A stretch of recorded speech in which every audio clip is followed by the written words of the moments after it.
So they are also investing in Telangana and they are investing in many parts of India. Like that, we have so many multinational companies and national companies which are investing for the search of mineral resources in India. Not only in India, I am proud to say that my students are spread out throughout the world now. They are working in Congo, in Tanzania, in Eritrea, because Africa is endowed with rich mineral resources, but there are no good geologists, and most of the geologists from India are landing in those countries, and they are working there as geologists from different companies and also from government organizations also. So there are ample opportunities for the geology students and environmental students also and mining students also.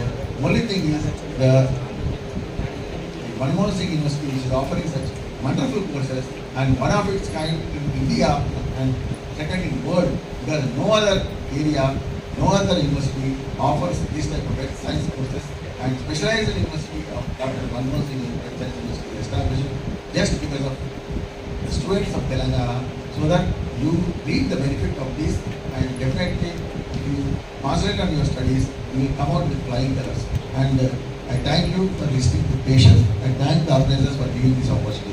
Thank you.